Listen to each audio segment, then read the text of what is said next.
Just a reminder to the audience, hey, if you're enjoying this topic, right, enjoying what we're doing here, we do this all the time. This is Prime. This is me from like beyond the grave. We do this all the time. So support this channel. Hit the follow button if you haven't done so yet. Hit that follow button right now. Make sure notifications are on so you know I'm going live. Exclamation point social and chat. For all my social media, follow us on Twitter, where I occasionally tweet things. It's great. Discord, Heart and community. So be a part of the Discord. We love to have you there, right? Jump on in, be a part of that community, and you can be part of the open panel we'll have afterwards. And of course, YouTube, where we have the VODs. If you missed anything, like, comment, subscribe, consider becoming a YouTube member, and hitting that join button, supporting us that way, so we can continue having that channel for you. Okay, thank you. Now I'm done. Bye. Go back to being dead. Okay. So our second topic is cosmetic surgery is a widespread practice many people, predominantly women, partake in. Yes, it is also a practice that still carries a lot of, yet it is still also a practice that carries a lot of stigma and preconceived notions regarding the people having it. Is the stigma justified, and to what extent? How many cosmetic procedures must one go through before they can or should be called out for potentially engaging in harmful behavior? Is having a cosmetic surgery a manifestation of self-love or the unwillingness to accept yourself for who you are? Anna, do you want to start this time? Sure. I guess I would say sorry. um If you want, I can make someone else do it. I have all the power. sure, I'm kind of like stumbling over my words now. Okay, Sorry. Yeah. it's all good. Lana? I feel like so for a long time I really felt like a lot of people who get especially like a lot of cosmetic surgery usually are doing it cuz they're like really insecure. Um I had a friend who like talked to me a lot about her experiences with getting like a nose job. She seems to not really have like other issues with her appearance after doing so. And I also know that a lot of trans people obviously get surgery for various reasons. And so I kind of have like really mixed feelings about the whole topic to be honest. We'll explore that. Erudite? Yeah, it seems to be the case with cosmetic surgery. I'm very open. Like, I'm very much like people can do whatever they want with their bodies and stuff like that. Like, I just don't really like weighing in like judgment. It seems to be from the evidence I saw that if you have a lot of body dysmorphia, it doesn't seem that cosmetic surgery corrects that at all. And if you have like pretty extreme mental health problems, it does seem that cosmetic surgery exacerbates that, particularly if you have certain psychotic disorders, and probably in large part because it leads to certain delusions about implantation and stuff like that. Yeah, beyond that, it seems to mostly have really positive benefits actually for individuals, particularly if they only get like one or two. Particularly, it seems breast surgery has the most benefit overall. It increases self-confidence, increases like well-being, it increases perceived social confidence, things like that. So, yeah, that's more or less my view. Anna, Aren't you there, ready? aren't there still some high risks with getting breast augmentation surgery, or is that not so much anymore? I guess I should have looked this up probably. Like surgical risks. Yeah, surgical risks. I think with any Um, cosmetic surgery, I don't know Yeah. if breast is higher or lower. I definitely am not versed on the risks, the actual physical health risks. Yeah. I also wanted to ask Erudite, when you said about breast surgery, is that only augmentation or does that also include mastectomy? Because I would be very curious, because like I would assume that like and if you add in like breast reduction, like any type of like I was curious if it's only augmentation or if it's like all three. The study that I looked at specifically was only looking at breast implants, so I can't comment on the others. Yeah. Okay, okay. Statistically, that is. I can comment opinionated on it, but not with stats. I I mean, I think I do have mixed feelings about it too, and it's more just because I kind of want to let people do whatever they want, and I don't like looking at people's behaviors and then trying to discern how like incredibly insecure they are or what they're compensating for or what their baggage is. Not by like stuff that I can tell that they're doing that has nothing to do with me. If we're having a conversation, sure, I have interest in that because I have interest in that person. But if I see a woman who you know, those pictures of women with like the full lips and the clearly not hers boobs and like the face and the Botox and everything. We all have that picture in our head. And I see that, and my initial instinct is to go like, "Oh, you poor thing." And now I'm like, "Wait, that's really shitty. I don't want to do that. I don't feel like I don't know this person enough to start making a lot of assumptions about them based on this. I think I know that personally, I'd be really happy if I felt comfortable enough to get surgery. But I don't because my mom was really stigmatizing about it when I was a kid, and I think I'll beat myself up about like having the surgery more than I beat myself up about like the parts that I want changed. But I wish that that stigma wasn't around because I feel like I could have like a much better quality of life if I just got that surgery, you know? So that's my thoughts on that. I Yeah. think it's hard. Sorry, Erday. No, Go go ahead. ahead, Anna. I was just gonna say that, like, I think it's a shame that there is a lot of judgment towards, and like, there's a lot of shame and stigma sort of still surrounding cosmetic surgery, and I think that's more harmful. It's not really helpful. I mean, first of all, we know already that shaming people doesn't have any positive impact, just negative impact on them. And I think that there certainly is still a lot of, yeah, just a lot of judgment surrounding cosmetic surgery that really shouldn't be there. Also, I think also usually when someone um, is getting I think it's like maybe around like more than just like two, like one or two surgeries, like, um, and I'm not talking about like Botox. I'm talking about like going under surgeries, cosmetic Mhm. surgery. I think it usually starts to indicate that there could be some kind of like mental health issues going on. I don't know if it's like maybe over three or something, but and that's probably important. Um, just, but also I think like doctors are supposed to sort of be aware of that and like maybe not do more surgeries on someone who could be dealing with Yeah, I mental was health just issues. gonna ask. I wanted to let Yeah. Erudite talk, but then it raised an interesting question in my head of like, do we think doctors should try to assess for that? Or like after a certain point, should people come with a note from the psychiatrist saying this person is not doing this for mental health reasons and you can operate on them? Just curious on what your take is.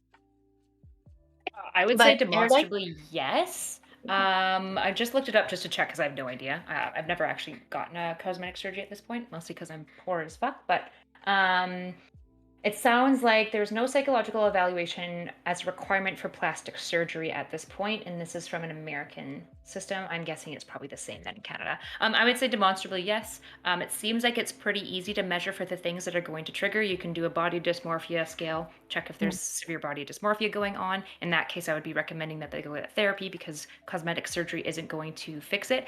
And those are people who are probably the most likely to engage in multiple surgeries that end up actually doing physical harm to their body, right? Um, Probably you should also be testing for psychosis because that seems to be another one that really predicts bad outcomes. Again, there's decent enough. So yeah, perhaps sending them to a psychiatrist signs off. The main issue I'd have with that is it seems like there's a lot of like old boys in psychiatry and medicine, and I'd be concerned about them never being willing to sign off because there's a lot of like people who are like, I like natural, which is fine. You're allowed to prefer natural, but like I would worry that psychiatrists might not always be um, benevolent enough to realize that their like personal opinion on cosmetic surgery shouldn't be informing whether they like sign off on somebody's like mental wellness to get cosmetic surgery. I would hope that they would, but I just don't know, and I think I'm a little bit sometimes dubious of them. So Do you I think? Yeah. Oh, I also just wanted to point out, like, I feel like there's like the concept of like transhumanism, and I feel like in theory, like I have no problem with that, right? And I feel like really like if even if like if there were like very minimal risks to the surgery, and especially if they were basically like not that expensive, I really see no reason why people would care. And like for me, one of the biggest reasons that I would like have a problem with it at this current point is not really because like people are individually wrong for getting it, but you're kind of like setting a bar where if a lot of people are like getting a certain type of surgery, then other people feel like they have to like feel that pressure to like get that surgery. And like clearly most of the people getting surgery are like women, and they're trying to fit into like patriarchal standards. And so like I don't think that individual people are like wrong for getting any type of surgery. And people should obviously have like autonomy over their body. But it does really suck that like it definitely feels like a lot of like really rich celebrities like don't even really have like I mean like they're mostly surgery. Um like they like a lot of their appearances like completely like paid for and stuff, which is fine, and there's like nothing wrong with that. But then like they aren't honest about it, and then like young people who look up to them like want to look like them, and then they can't, and they compare themselves to them. And it is bad that we encourage, you know, women to kind of like compete for their looks basically, but at the same time it's like I mean like it's just it's really complicated basically. Yeah, I also think there's an interesting contradiction there in how stigmatized, still stigmatized getting plastic surgery is. And on the other hand, people are still feeling pressured to do it. So it's kind of like you feel kind of like you should, so you could compete, like you said, Lana, and then you get it, and then you get judged for getting it. So it's kind of like a lose-lose thing, which I find interesting. I guess to respond to what Erudite said earlier, I feel like the reason why I would object, like getting a psychiatrist note, for example, is because we don't really do that with other things. Like we don't ask people to go to a psychiatrist before they buy a car to make sure they're not manic. You know, that's not how we assess like normal, most normal interactions. And I see like a valid argument that like getting surgery and going under the knife is a big enough consequence to like validate, like justify that requirement. But I just don't personally think I agree with it. So I wonder what your take on that is. Yeah, I mean, I honestly had never even thought about getting a psychiatrist, and as I was talking it through, I was getting like less and less for it because I've been with clients, particularly female clients with kind of older psychiatrists, and I've seen a lot of like, and I've been a woman going to a doctor before, so that we all know what that experience can sometimes be like. I have a wonderful doctor now, but yeah, overall, I think that's fair because I think there's this piece of like, when do we get to infringe on people's rights to choose what they want to do, regardless of whether it's healthy? It's somewhat tied even to the last conversation. And in Yeah. general, I think like it can be extremely infantilizing to be like, oh, you have body dysmorphia? No, you can't get surgery. You You have can't to make get therapy, decisions. right? You can't make Exactly. a decision that's even harmful for you. I That's think you're exactly right my that take. it is incredibly infantilizing. I think good like for the cosmetic surgeon, best practice would be to probably at least check those things and maybe talk their clients through of being like, hey, it seems like there's some body dysmorphia informing this. I want you to know at least, maybe just tell them the stats. This seems to never really resolve. It's about 3% actually experience some level of resolution from their body dysmorphia from a cosmetic surgery. Usually they just find something else to fixate on that they really dislike. So I think they should probably inform the clients. And then obviously, like I would be recommending that they be like, so a better way to treat this would be therapy, but of course if you still want to go forward, you're within your right. I think like doctors probably at best practice should be engaging like that.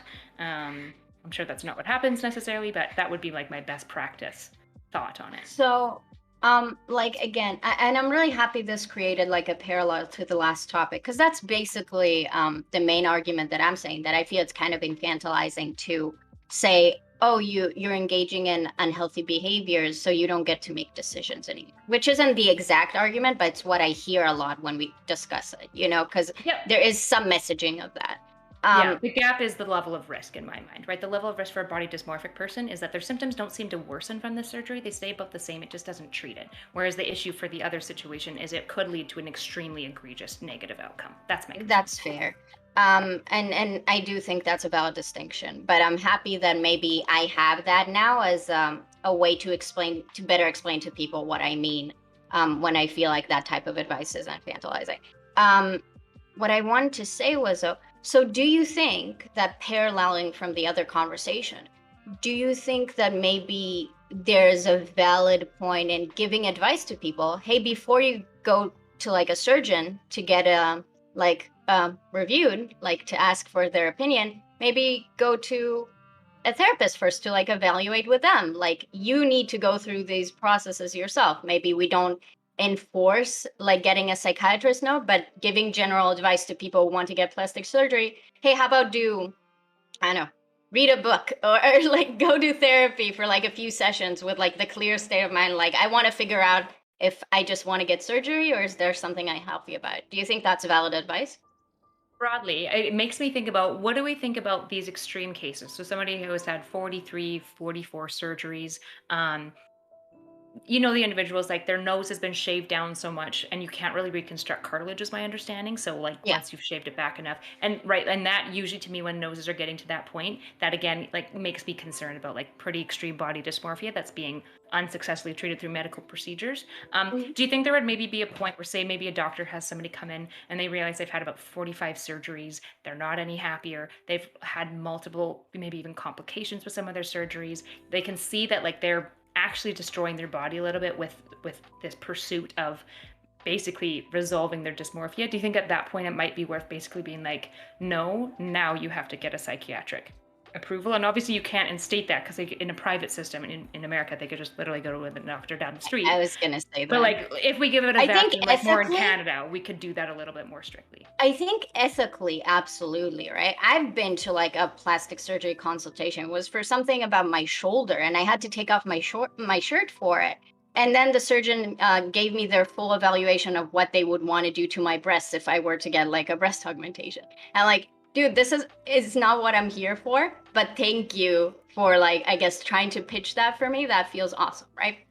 I think that type of behavior, I don't think it's something that is possible to regulate, but I think it's unethical, especially like in capitalist markets. It's very clear that a lot of plastic surgeons, what they care about is like getting the surgery and potentially pushing more surgery on you because it's just money. It's not about like the mental health of the patient for a lot of people. And I think that's a really, really big concern, considering that we already acknowledge that some of the people applying to get that procedure might be really insecure. So if you're really insecure and then you have this fancy surgeon person pointing out more shitty things about your face that you might want to get done as well, that doesn't sound super ethical to me. I don't know how I would regulate that or enforce that. Definitely it's not possible in the States, right? I do agree that like countries that it would have to be like maybe some like regulation would pass in like Scandinavia or like some European countries, maybe even Canada, but I think for sure it's their ethical obligation, but doctors don't always follow that, right? Yeah. It's also not even just people with body dysmorphic disorder. There's a lot of, well, significant positive correlation between getting a lot of plastic surgery, or at least plastic surgery for like not so great reasons, and the cluster B personality disorders such as borderline.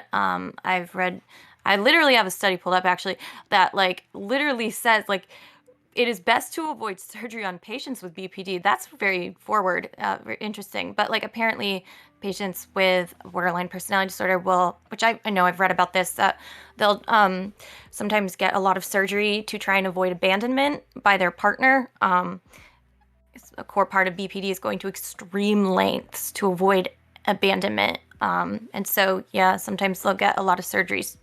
So again, it's just, yeah, I mean, I tend to err more on the side of like plastic surgeons should definitely have be ethical in their practice, but I don't know how we could like really regulate that.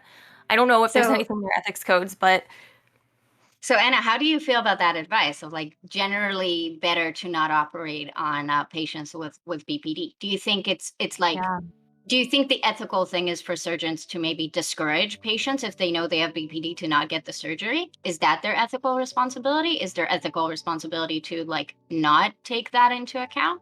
Like, how do you Yeah, feel I about think it that? should definitely be taken into account. I think surgeons should probably definitely be educated on the mental health issues that are correlated with people who get multiple forms of like plastic surgery, or at least doing it for like unhealthy reasons, sort of, which should But definitely. what's decided to be unhealthy is pretty subjective, right? Unless because like getting plastic surgery is not like, it might be like a correlation to the pathology of BPD, but it's not like a BPD feature, right? You know what I'm saying? Yeah. Yeah, I Um, just think that yeah, I mean, I don't know. I think they should definitely take it into consideration for sure and maybe be like a bit more not like as enthusiastic to operate on someone with BPD, but I don't know, take other steps, additional steps. I think if a doctor gets information that their client has BPD and then they have a consultation, but they talk to the patient, and it seems that like it doesn't seem to really be the case. And this is the issue, right? Can a plastic surgeon like rely on their own instincts to properly assess whether this is like a BPD symptom or like an extension of it versus if it's like a healthy choice? But the more interesting question is like, are we okay with authority figures doing that, like in the medical field, you know? That's why like we brought up trans issues for a little bit.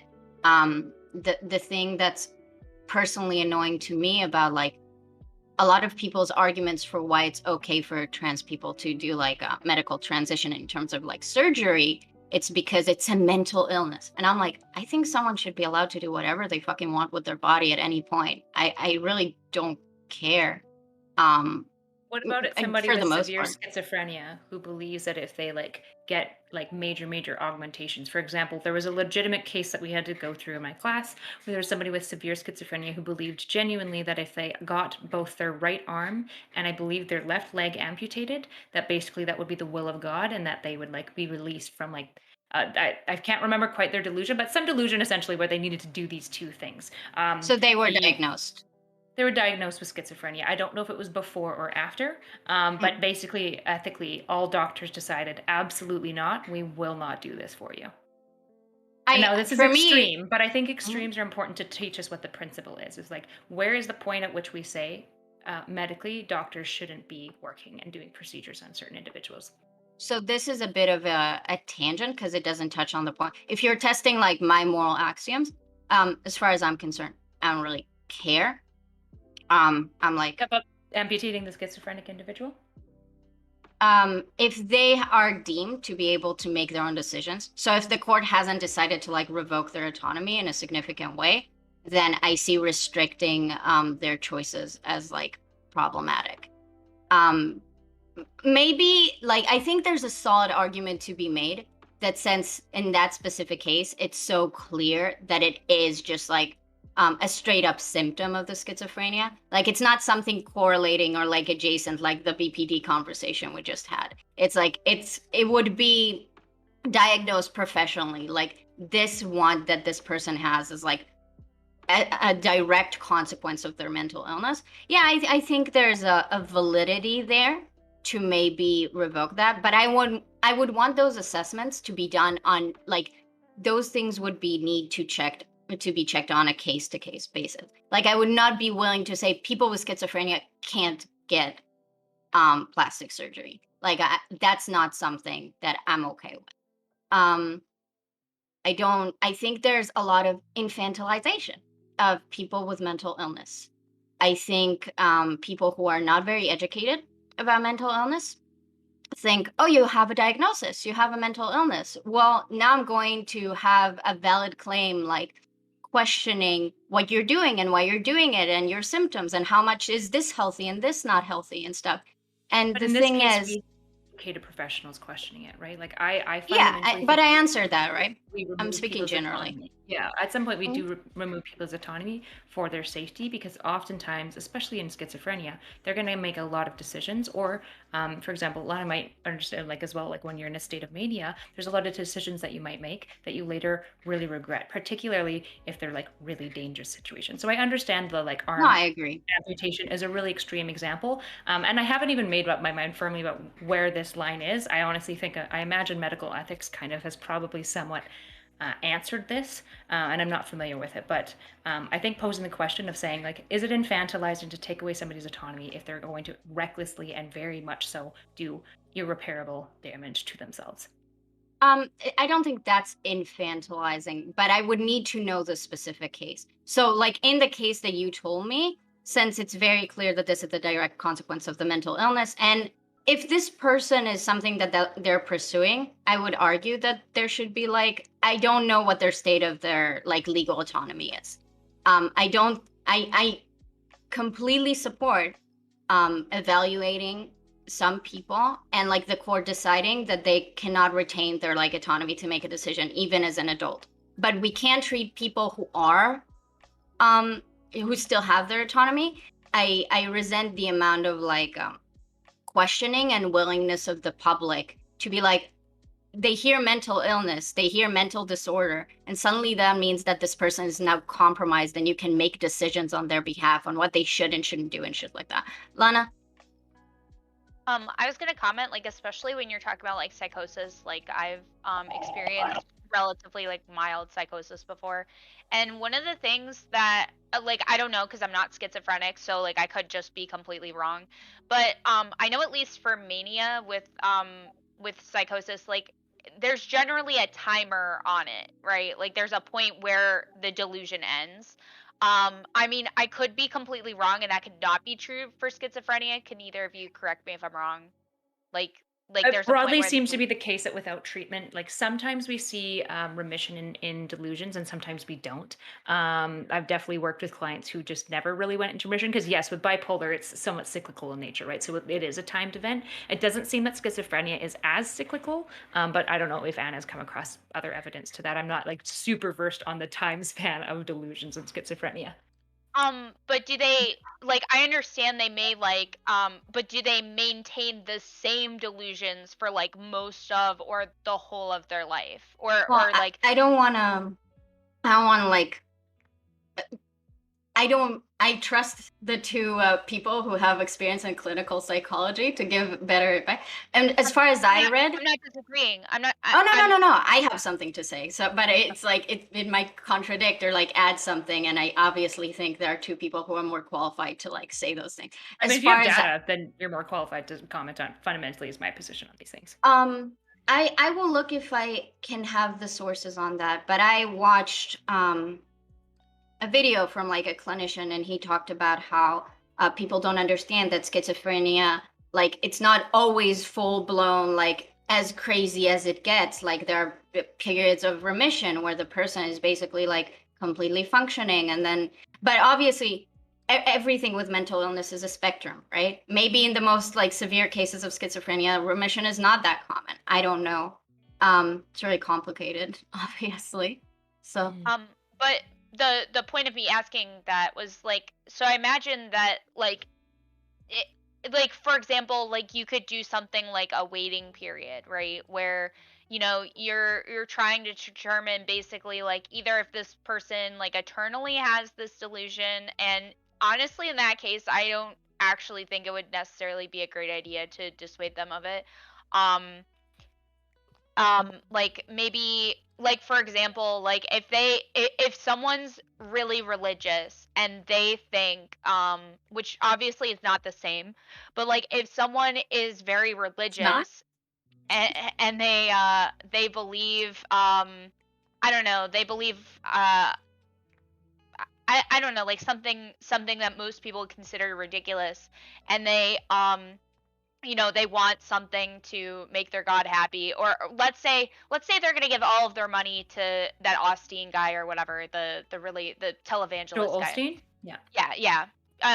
And you know like you might say, well, you know, like just because they're religious doesn't mean that they're gonna like want to do this thing, and like it could have to do with their religion, it could have to do with them not really having like any other community. Like you could really like find multiple reasons why someone wants to do something, and I agree clearly like in the case that you're talking about it's motivated by schizophrenia, but also like who are you to deprive them of even just the joy of like their delusion being fulfilled basically? And I'm not saying that that's necessarily a good thing to do, but I'm saying like if they want something, if it would actually make them happier in the long run, like even if they're wrong about the reasons why, like we can objectively say like God is not like God does not want this person to be an amputee. But I think it's like also like unfair that they basically have to like suffer this thing where they want to do this thing and people won't let them. But I think doing something like a waiting period for like understanding that someone has a mental illness would be like a pretty reasonable thing. We already like basically do this with trans people who are not actually mentally ill, where a lot of times like for them to like receive the services that they do, a lot of places like make you have like a waiting period, and it's because you're making like a big change to your body. Generally I think they don't with hormones in most places, but they will with surgery. And I think like that's completely reasonable for anyone with surgery, to be completely honest. But making a special consideration for someone's like especially a severe mental illness and like a specific type of surgery that's like very harmful to them, or like if the risk is really bad for the surgery that they're choosing. So if certain surgeries are like very risky, you know, that might be something to like lengthen the waiting period. But basically just trying to determine if at any point this schizophrenic person decides like, you know what, I actually don't want this even if I want it later. And I think that's like something that they kind of have to like set at some point. And if not, like, I mean, you can't, I don't know who has the right to tell them no. And I'm not sure. Like, I don't know the answer. But I do think Okay. that something like a waiting period could prevent it. Yeah. Do you guys think that non-voluntary treatment works? So if somebody is not voluntarily, so this happens a lot with addiction where we force people to go get treatment for addiction. But we do it all the time in jail settings and stuff like that where we force them into treatment. Do you guys think non-voluntary treatment is effective? Or what? Um, Broadly, is it equal to normal treatment? So say you've got a mental health disorder for anything. If you're forced into treatment versus voluntarily going into treatment, do you think that is going to reduce the efficacy? And I know this is a tangent, so feel free to be like, we don't want to get into this fucking random tangent, Oh, but I'm just I curious. had another tangent, so it's good. Like it's either this or my tangent. So your tangent is just fine. I think it really depends on the goal, right? So I would agree that generally, like voluntary therapy would have better outcomes. Like, and I think that's established in research. Although you can correct me if I'm wrong on Yeah, that. it's not borne out at all in research. It's equal efficacy broadly. Really? Really? Really? But that's why I Multiple asked disorders. for what, right? Because I It's do across think that there's a disorders. really BPD, depression, ADHD, yep, addiction. okay. Then how Broadly, do you therapy has explain about a that? 0.77 efficacy rate, because that has to account for like really shitty clinicians and really effective clinicians. So it's about 0.77. When you cut out the really shitty clinicians, it bumps up to about like 0.89. Non-voluntary treatment sits at around 0.86 to 0.75, I think, when I have looked at these studies before. Then why is it like a practice to want the patient to be like active in treatment, to want the treatment? Why is that a requirement for like entering to therapy? I mean, not for everyone, I guess, but generally most clinicians that I've talked to, they said, if you don't want to do this, I'm not going to accept you.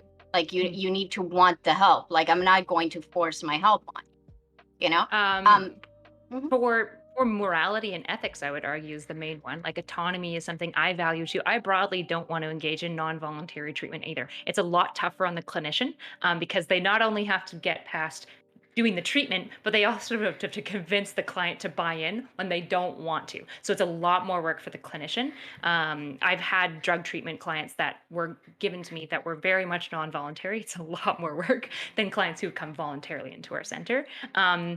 I mean, in our center, actually, our non-voluntary clients, bar none, did better. But I think that's because they had not just our treatment center, but they were in a drug court program. So they had a lot of extra just supports. I'm guessing that's probably the main thing that made the difference in our center specifically. But I would say, even if it is the case that I can help you, even effectively without your consent, I still care about consent anyways. Your value, like your dignity for autonomy, matters more, usually. Yeah, and I think that usually is the biggest part, right? I think it really Yep. depends. With stuff like addiction, it makes sense. With severe types of mental, I mean, if schizophrenic people are having like an episode and they're not in remission or a very very long episode, like they might get committed, and that's not voluntary, right? We acknowledge that that's just not a situation where they can volunteer themselves to do that. Um, I think talking about stuff that are considered severe but have a lot more agency, like cluster B disorders, like borderline, like not cluster B, but like bipolar, I think is a really good example. Like I have a lot of questions to ask you, Lana, about that, and because there's like an issue there, right? Because it's considered like a severe enough mental illness compared to other things, and yet it's kind of like we understand that sometimes the decision making or like is compromised. But the thing that I resent, I guess, is that like I think normative people who don't get a diagnosis, like obviously their decision making process is compromised sometimes too. Like that's not like a hot take. And a lot of people do just have probably would qualify for a diagnosis, but they never go get it, so they don't have it. And then we pass their like decision making as like rational and just part of their personality. And if you volunteer yourself to go and get a diagnosis, then you have that diagnosis, and then you have to deal with what it means for clinicians, for doctors, for other people when they hear that diagnosis to then basically question you more, like in your ability. Um, so I think forced, like non-voluntary treatment is valid, but in very extreme cases. And I think that's a very lukewarm take. I don't know if anyone would disagree with that. And I think the most cases where it is applied, right, it's when there is abuse. That's one example of like if there's a domestic violence. Maybe Anna, you can talk about that. But like I know there's a podcast of a therapist I follow, and a lot of his clients were court appointed because they were abusing their partners. Um, Better intervention programs usually are what they are court ordered into. Yeah. Yeah, exactly. And I think that's valid, right? Because this person is causing active harm to someone else. It's so it's a bit different. The tangent I wanted to go on was, and I know Erida, you said like you want to use the schizophrenia as just like an extreme to test a certain moral, but I do find it interesting that whenever like conversation about mental health comes up, people, and maybe just because schizophrenia is very like gets brought up a lot in media and people know it's very severe and they have like I guess a marginal understanding of it more than other like more complex mental disorders, like it gets brought up a lot. And I think like schizophrenia in a lot of cases is pretty unique compared to other mental disorders. So it's just kind of frustrating because it always like kind of disrupts the discourse, you know, like speaking of agency of people that have like mental health diagnoses, and then somebody throws like schizophrenia in there. Well, if you're like on a lower spectrum of having like borderline features, that's not quite equivalent to having like a full blown like paranoid schizophrenia disorder. It's Yeah, just because 'cause they're like, not in, like, a psychotic episode. I think that's, like, kind of the difference, yeah. Usually people with borderline don't experience, like, full-blown psychosis, but people with schizophrenia do. So, like, they're actually detached from reality, which is very different from, like yeah, so and I Yeah, think that's the thing. Yeah. I Go would on. definitely say like obviously I'm not schizophrenic and it is different, but like obviously like with bipolar, like a lot of the things that you would need like like I think most things that you would need any sort of restriction on should really be like relegated to like your actual safety. And there are things that are very odd that definitely need like this person trying to get amputated. Like they would definitely need some sort of like my suggestion was to do like the like a time thing where you have to like you say you want this and you have to like wait some time to see if maybe you come out of the episode. But again, like it's really difficult because it's like, you know, for me, like I have periods where I really want one thing and I have periods where I want another, and then I have like my baseline, and my baseline may be completely different from both of those. And so like it's a little different from borderline because borderline like that's just kind of like that's just your state. But with like bipolar or like schizophrenia, you're like actively having an episode where like your expectations and thoughts and desires are like just very different because you literally just aren't like engaging with like the reality. Like even like people who have like depression and stuff, like there's some amount of like different expectations where like you are depressed or you aren't. Where you know you may um if you are baseline, you know, let's say, and you're depressed, like you may be able to like sign up for school, and, like do things that you want and be excited about them and stuff.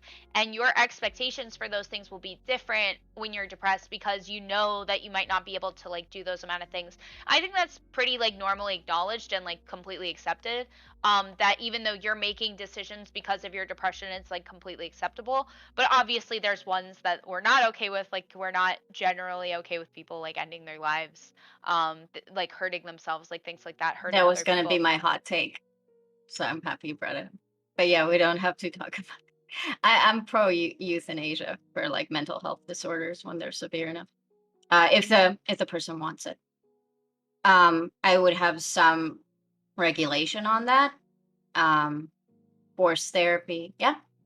I pose a very tangential question, but it brings us back to the original prompt. So I feel like I get head pants for that at least. Absolutely. I was curious what your guys' thoughts are because it seems like we overall were like pretty like, yeah, like if people want to get cosmetic surgery, like get fucking cosmetic. Who gives a fuck? And like maybe stop commenting on what people do with their bodies by and large. Like who cares? And like if you're really mentally unwell, just know it won't fix it, right? It seems like pretty much all of us agreed.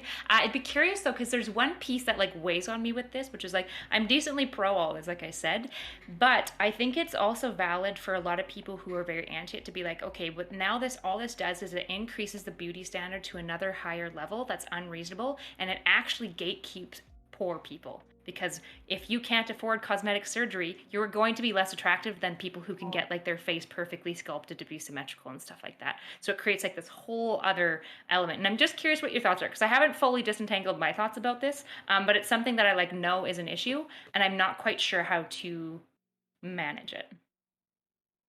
I kind of Lana? brought this a little bit up earlier where I mentioned how like it would be one thing if cosmetic surgery was like more affordable where like everyone would just be like, yeah, do whatever you want, like who cares? But basically because it's so expensive, like celebrities and like rich people get it all the time, but like everyone else kind of doesn't.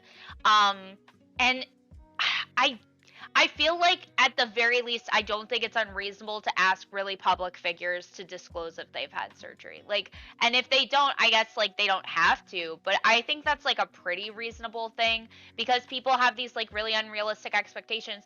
And like in my industry, right, in stripping, like I know people who definitely get surgery. And like now that I'm older, I know how to recognize when someone has surgery, when they have like fake hair. Like I know how to see those things. But like when I was younger, I didn't, and I would basically be like, "Oh, like I look really shitty and ugly, and like they're so gorgeous. Like why can't I look like that? What's wrong with me?" And like it's so bad. And then men also expect those things from their partner, and like people don't look like that. And it's, I mean, But let me I ask you a question. If you know they had surgery, do you think that elevates to any significant amount, like the social impact that that still has? Like knowing that a person, like you see a girl with great tits and it makes you insecure about your tits. And then they tell you, yeah, I had them done. Does that suddenly make you feel less bad about yours? Because that's not how it is for me. So it's just like, it feels like people disclosing or like knowing that someone had surgery doesn't seem to be the issue. The issue with that argument, I don't think it's an issue, but the issue with that type of argumentation is, well, people are having surgeries that are making other people insecure, and the insecure people can't like live up to that standard for multitude of reasons. Some of them are money, and when I hear like that, I'm just kind of like, yeah, that happens with everything. That's not like a surgery like relegated problem. Like when people get their hair done in a really expensive salon, like that I made my nails. I don't go get it like a manicure, you know? And that sucks when I see women, they have really cool nails. I want to have cool nails. I can't fucking afford that. Like I like the current color of my hair. I can't afford to maintain this for the next like 5 years. Other women have money. They can. I would, you know, and that might make me insecure, but that's not like a surgery problem. I think it's just like, you know, a money problem. And I guess the issue that I have with it that kind of, I don't think anyone says, well, let's not let people have plastic surgery because it changes like the bar for people. But then it's kind of like, well, what are we advocating for then when we say that? I guess Erudite, maybe you could answer that. Yeah. Or Anna, do you want to say something? Oh no, Erudite can go. It's fine. Yeah, I mean, it's so tricky, right? Because I really want to do the thing of like normalizing plastic surgery because I don't see it as anything different than getting tattoos or dyeing your hair. Like, it's about as permanent as tattoos. Way more fucking expensive and way more painful, obviously. But as body mod, and I'm not opposed to body modification overall. But I understand the concerns about like beauty standards. My main question goes, is it people getting plastic surgery? So I'd be curious to look at studies from South Korea because I'm sure you guys are probably familiar. South Korea, when people turn 16, it's pretty standard for families that can afford it to just Yeah. gift their children a fair bit of eyelid plastic surgery. surgery. They get the Yeah. eyelid surgery, and a lot of them get like a nose surgery and a jaw Oh, Ilana, shaping you didn't surgery. know? It's a whole thing. No. It's a like really a big Sweet thing. 16 thing. And I'm Yeah. curious Right. about the impact because right now my main concern about beauty standards is actually filters and photoshopping. I think a lot of Snapchat filters and like particularly like TikTok filters. I don't know if you ever use them, but you like turn it on, you're like, holy shit, who's that attractive woman? And you turn it off and you're like, like it's so ugly, right? When like normally when I look at my face, I'm like, it's fine, like it is what it is. Um, and apparently there's a lot. Oh, sorry. There's a lot of young teens going to plastic surgeons with filtered photos of their face and saying, I want to look like this. And that's really concerning to me. I think filters, especially for young individuals who are still forming their identity, is just a really, really dangerous idea. And photoshopping has been getting better. There's been a lot of companies that have moved more towards natural models. And to be honest, it's great. I fucking love going into a store and seeing like still objectively the most attractive women in the world, but natural. So they like will have like a wrinkle in their skin, or they'll like have a stretch mark here and there. And it's like it's actually just refreshing because that's just like if they're still the most attractive women in the world, like I still don't fucking look like them, but like they at least look human to me now, right? Where I'm like, oh, I can have wrinkles too, and it's not like the end of the world, right? So I'm super for that, and I try my best to actually purchase from like lingerie companies and stuff that use that type of modeling, because it's something I think is like I'm sure probably everyone here is. I think every female can understand like experiencing a certain level of body dysmorphia and insecurity around their body. I think almost every woman has experienced that, and it's something I'm really passionate about because it's just a raw deal that women get a lot of time when it comes to like beauty standards. I'm not really willing to like lay it at the feet of like purely patriarchy. I don't think that that's like the analysis that I like to apply. But yeah, my concerns is definitely more that. But I'd be curious if in South Korea, if there's actually reason to be concerned for like normalized, more affordable surgery, and if that's going to change beauty standards as well. Because I imagine it would. That would make sense to me. But I don't If know. it changes beauty standards, okay, let's say plastic surgery is more affordable in South Korea now, and everybody gets plastic surgery. And now everyone in the fucking country are done with it. This is the new beauty standards, and everyone are doing it because it's affordable. I'm asking, what's the harm, I guess? So there was one case where a man sued his wife because they had extremely unattractive children because he didn't realize how ugly she was naturally because she had so much plastic surgery that came from it. Now it's a really fringe case, but it actually like raises serious flags to me being like, holy shit, like now you're having kids that look really unattractive because you've had so much surgery that you don't look like what you used to look like anymore. And what do you tell your kids? Well, you're just gonna have to wait till you can get surgery like mommy, so you can be attractive too. Like, I don't know how to. I wouldn't know how to have that conversation with my kids, right? Because there's a difference between one surgery and people who get a lot of surgery that they don't look like what they used to look like anymore. I mean, Lana, you want to say something, right? I was gonna say I'm pretty sure I've seen a study that says that to like if this could totally be shit, but I'm 90% sure I read a study that talked about if two really attractive people have a kid, they're almost always like ugly, basically. So like I mean like that just also happens where like you just don't really like look like your parents kind of. Or you look like the worst parts of your parents. Like that's not Yeah, this unheard is of like either. really confusing for me because like the concept of having attractive kids, like I would ever be concerned about like the physical attractiveness of my kid is very, I don't even know how to engage with that, honestly. I do think I it's a fringe case. the issue with like attractiveness with a kid is that like we know that halo effect is so potent. Like there's a part of me that is like, yeah, I do hope that my kids are attractive because it just makes life fucking easy from a descriptive lens. Sure, Is it sure, tragic that that's the case? Yes. I don't sure. know if it's gonna change, right? And so this whole plastic surgery paradigm like kind of mind fucks me. Like I'm like I don't know what I think about it when it's like getting to these extremes. Apparently somebody said that that might have been the actual case was like a plastic surgery myth or something like that. But regardless, it's still an interesting case point. I I'm think, not. yeah, Anna? Oh, I was just gonna say I'm not really sure I actually agree with normalizing plastic surgery, because it comes with a lot of like risks, like and complications and stuff. So like I don't know if that's really a good idea to normalize it. I don't know. And also I So guess is riding a motorcycle. what? I think riding a motorcycle comes with a lot of risk too. Do you think they're disanalogous? because having like a motorcycle license and riding a motorcycle is pretty normalized, but it's a lot riskier than driving a car in terms of the injuries you might sustain and like Yeah. you becoming brain dead. So do you And think those are equivalent?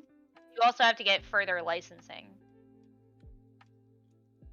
So I guess why Well, I I said think- that, Anna, was I think because my concern, I also I do have like similar concerns to what Erudite was saying, but I guess also like my concern is that like also it's like because when people get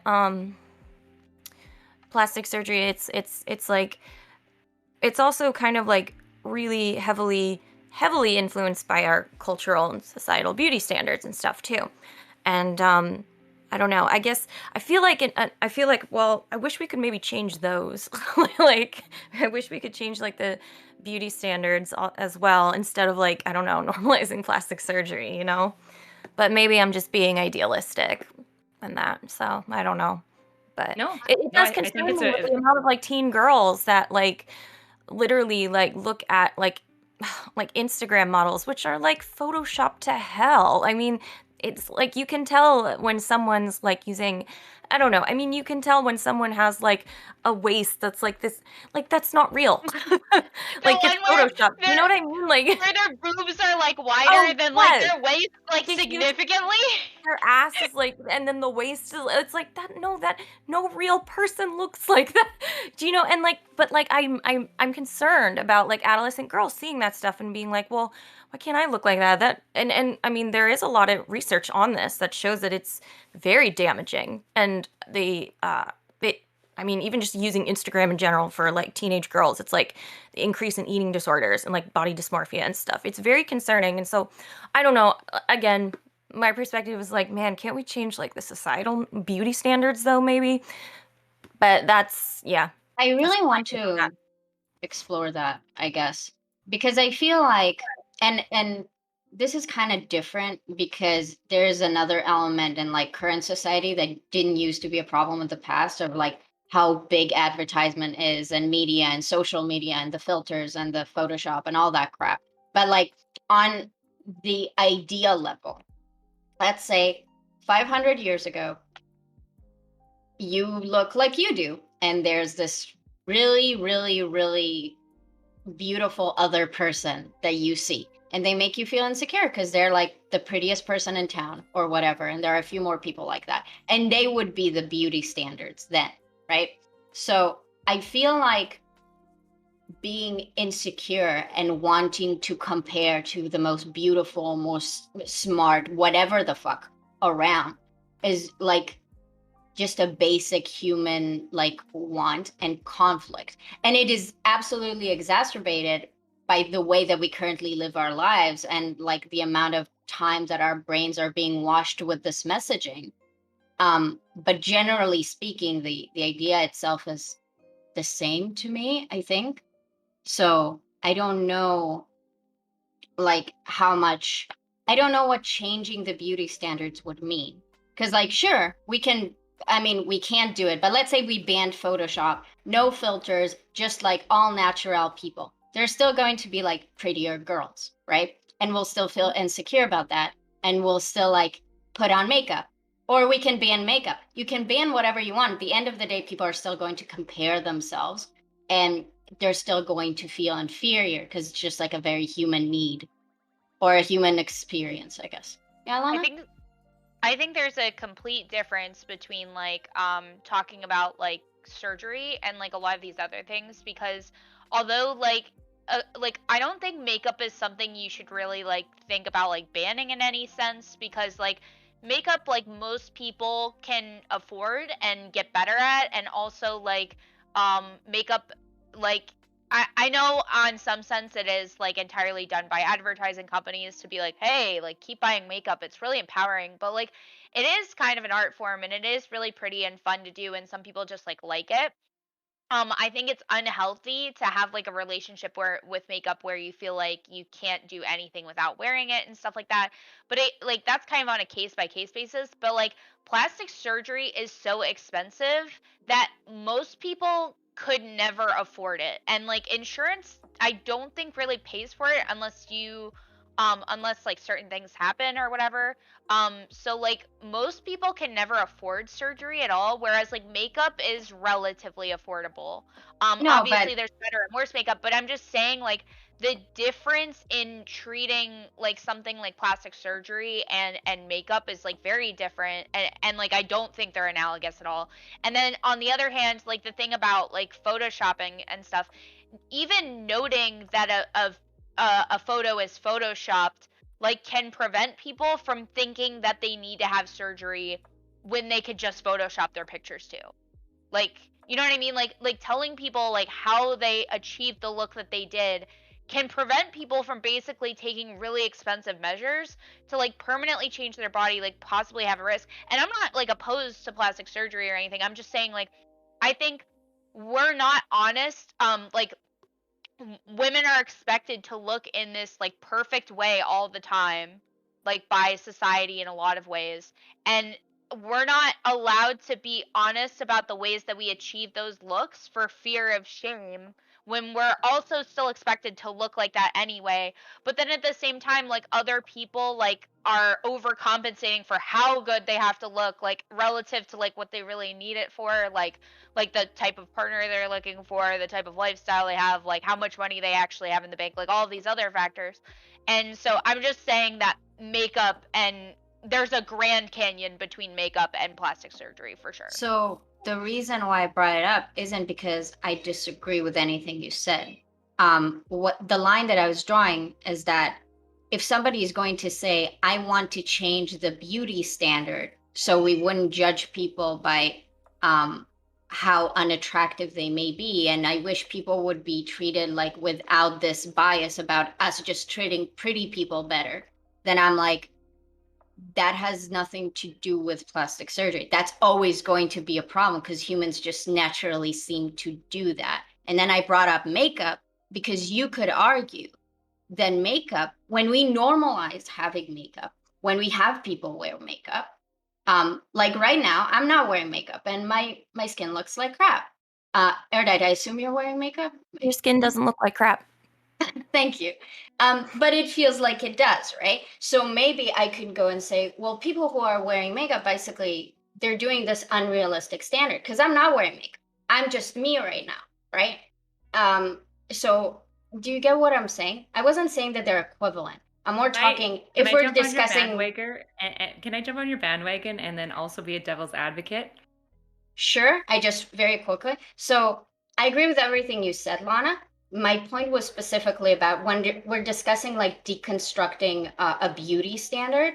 I think that's a much broader conversation than just like plastic surgery or filters. We use makeup. We use high heels. High heels make your ass pop. That's why I wear them when I want a guy to like me, right?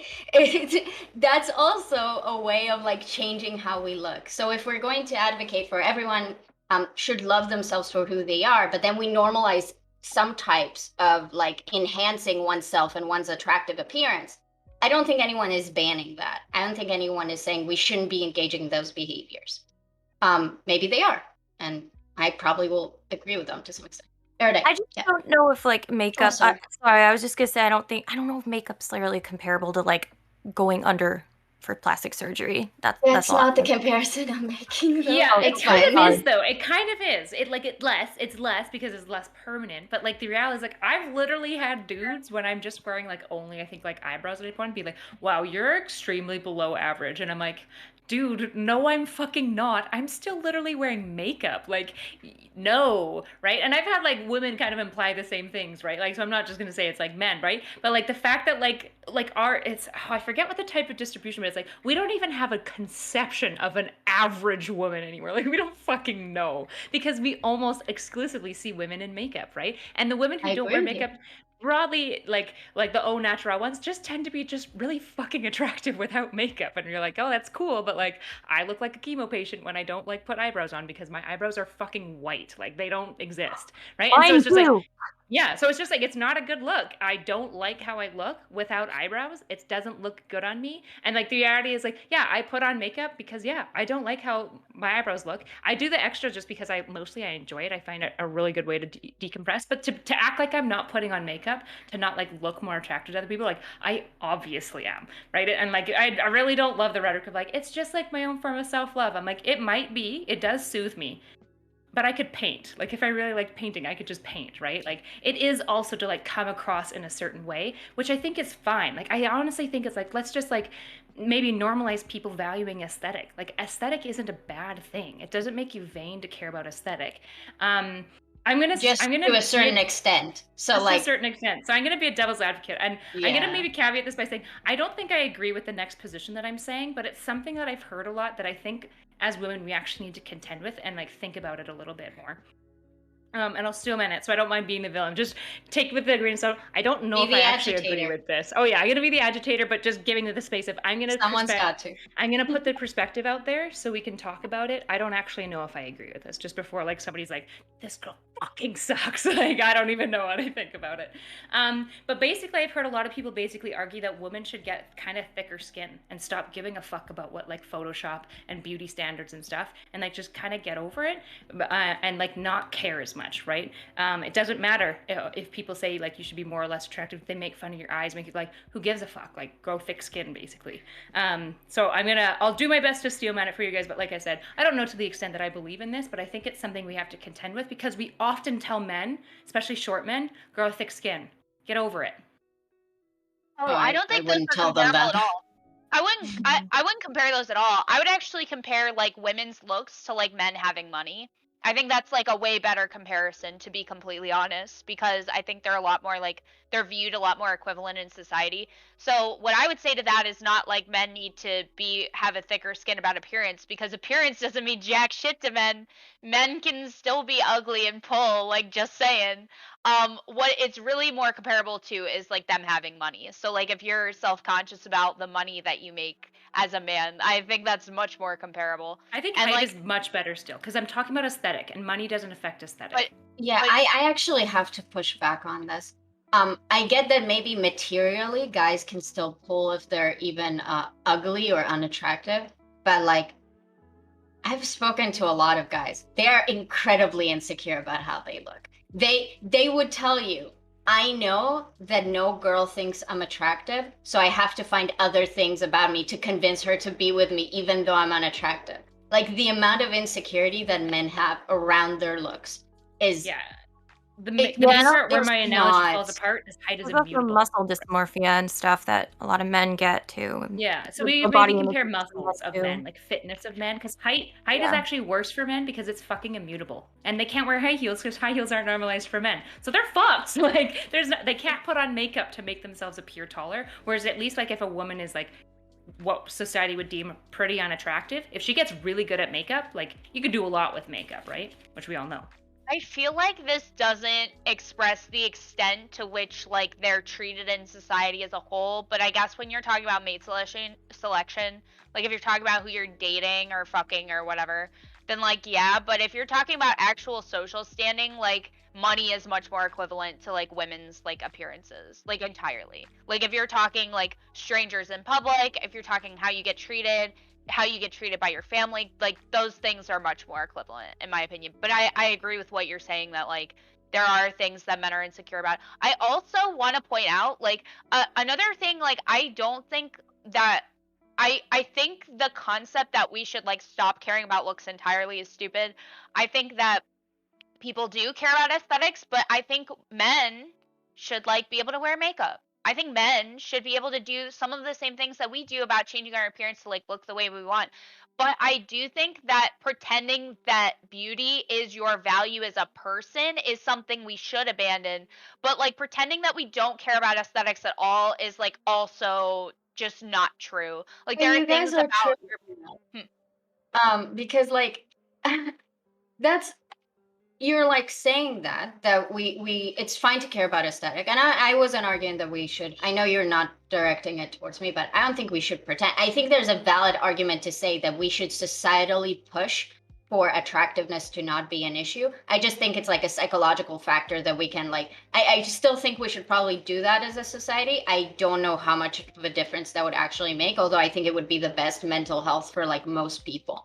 But if we're going to do the route of caring about how you look is fine, wanting to look attractive is fine, makeup is fine, hair is fine, like self-advancement. But then you just, I don't know about this plastic surgery thing.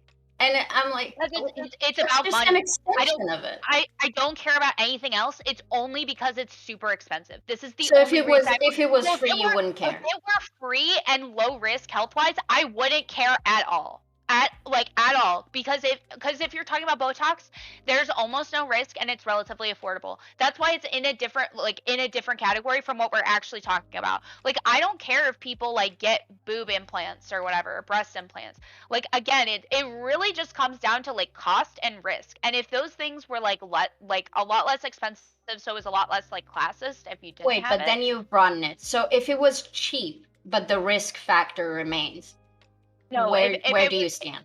if it's safe and if it's affordable, then I have no No, problem. And I guess I even can't if make it it's still safe for you. risky, if it's still risky, I mean, like, do you? I guess there's problems. There's always gonna be some amount of risk, but it depends how risky it is. But like either way, like it really just comes down to money for me personally. But whatever. I don't know. I really struggle with that argument because like you can count the money some women are capable of spending on how they look. Like just think about laser treatment, makeup, lotions, like perfumes, all that shit. That shit mounts up. Let's not like even Very clothing. expensive. Like Yeah. even clothing. So I get that surgery is a one-time like investment that is big. And if you're the kind of person who's going to get 10 of them, then yeah, that's probably not the amount of money that I will ever spend on anything.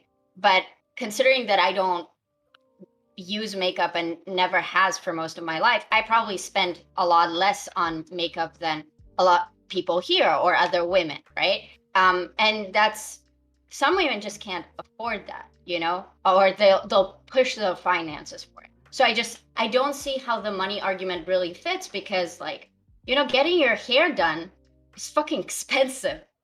Well, I guess and it maybe mounts up. maybe the better line to draw is when I brought this up, I was talking exclusively about aesthetic. Like when we like exclusively on physical appearance, not partner selection.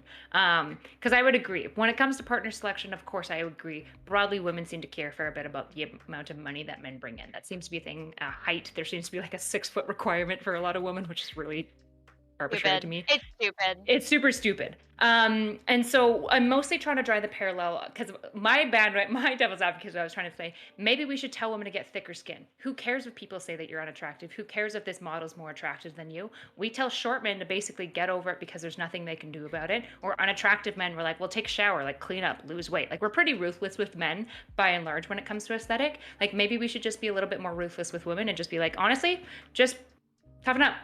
Who cares? See, and if you're insecure, and that's why I know that you're being a devil's advocate about it because I don't remember who it was, but I caught your stream and you said you want to give women more responsibility and you want to treat men nicer. You want to be kinder to men.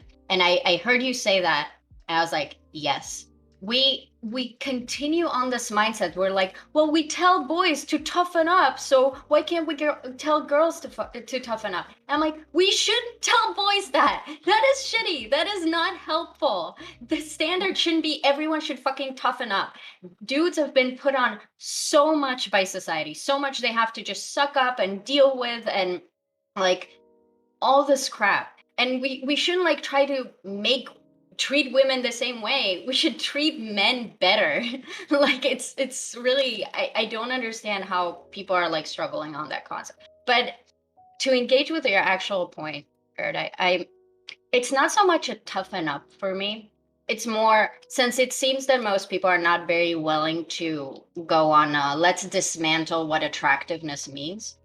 And like we do want to hold aesthetics to like we are fine with aesthetics. We're not saying that it's bad to like want to wear makeup and want to put your best foot forward and all that crap. Yeah, I mean, nobody has ever been helped by saying toughen up. Like, not really. I don't think so. I don't feel like that's very solid.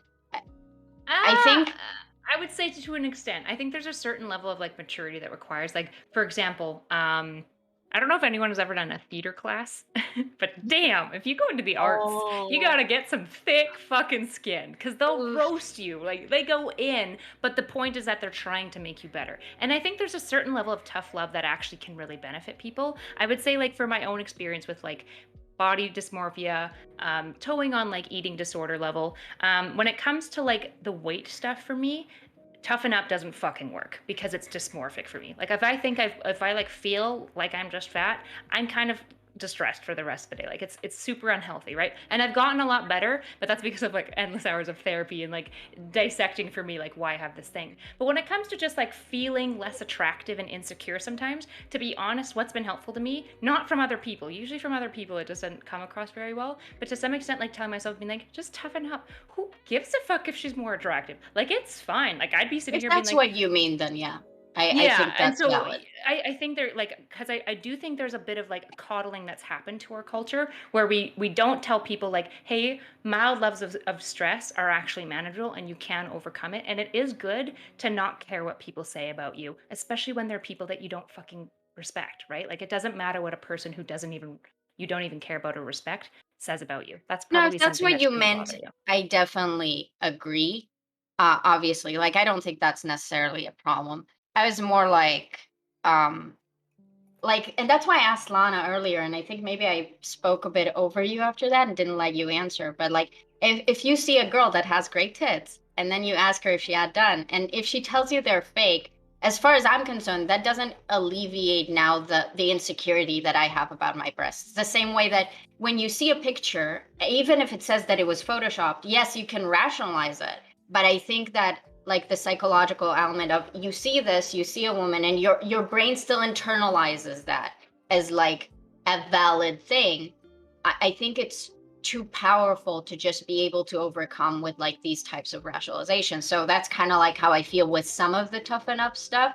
Like you can tell, I think telling a girl like, oh, like when guys say that they don't like it when I have my hair up because they think I look prettier with my hair down, and that really affects me. So I don't like if I'm on a VC with a guy, I don't pull my hair up, you know, because guys usually don't like that, you know. So when I do pull my hair up, a lot of the times it's like a conscious thing in my head where I'm like, you need to not care about this right now. Right now, you want to have your hair up because it's bothering you. And you might think that you'll look less pretty right now. And I can't fix that for you, but like we just need to do us right now, even if it means that we think we look less attractive in this moment, you know? And I think that's valid. That's, I mean, if that's what you meant, Erudite, by tough love and tough skin, then I agree with you. Like that's mega valid. I just don't think as a just like a societal narrative, people are very capable of using that with any nuance that is actually helpful. Yeah, Like for sure. I mean, people, the same people who tell you to like toughen up are the same like men who get like butt mad when you like basically like prove them how stupid one of their ideas was. Like they're the exact same men. And I don't even mean when I exactly. condescend to them because I'm like very good faith when I engage in people. I've had men get butt mad at me just because I'm like, well, actually, like this is why you're incorrect, and then they just get like super pissy, right? Those are the same people that'd be like, just like grow up. And I think like the reality is like we're more willing to say that to men, like just grow up, like get over it.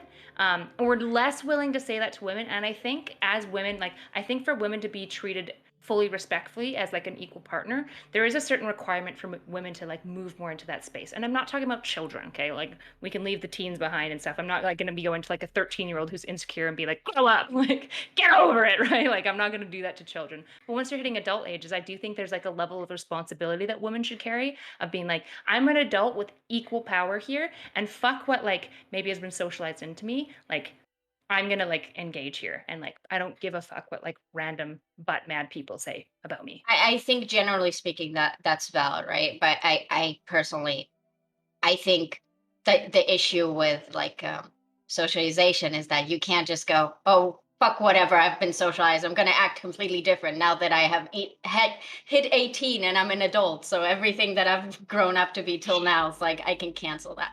And not that that's what you're saying, but a lot of people act like, oh, you're an adult now. You should be able to just cancel out all the negative things that you were taught for like most of your life.